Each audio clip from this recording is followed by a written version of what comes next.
স্বামী দিলীপ কুমারের ৯৯তম জন্মবার্ষিকীর ঠিক আগেই গুরুতর অসুস্থ হয়ে পড়েন সায়রা বানু।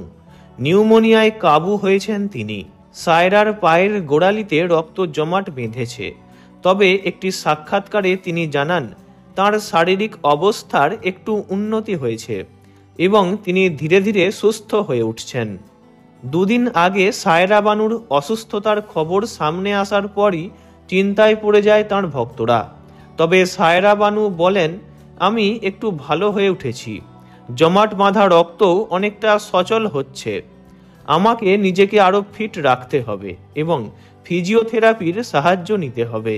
চলতি বছরের শুরুতে সীমিত চলাফেরা সহ বেশ কিছু স্বাস্থ্যগত চ্যালেঞ্জের মুখোমুখি হয়েছিলেন বর্ষিয়ান নায়িকা।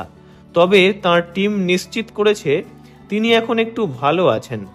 ২০২১ সালে স্বামী দিলীপ কুমারের প্রয়াণের পর থেকেই সায়রা বানুর শারীরিক পরিস্থিতি মাঝে মধ্যেই বিগড়ে যায়। বয়সও হয়েছে অনেক, তাই চিন্তা তো থাকেই।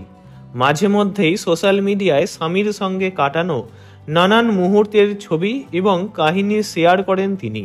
সায়রা বানু ১৯৬০ এবং ৭০-এর দশকের অন্যতম জনপ্রিয় নায়িকা। ২৩ বছরেরও বেশি তাঁর দীর্ঘ কর্মজীবনে ব্ল্যাক মাস্টার, আই মিলান কে বেলা, ঝুক গায়া আসমান, পাড়োসান, ভিক্টোরিয়া নাম্বার ২০৩, হেরাফেরি এবং বৈরাগ সহ বেশ কয়েকটি চলচ্চিত্রে কাজ করেছেন তিনি। অবসরের আগে তাঁর শেষ ছবি ছিল ফয়সলা।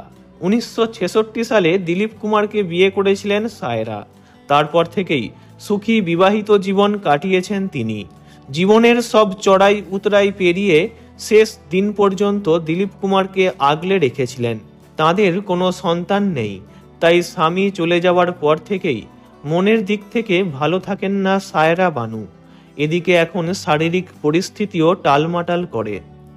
উনি ভালো থাকুন, সুস্থ হয়ে উঠুন, এই কামনাই করি। ভিডিওটি এই পর্যন্তই।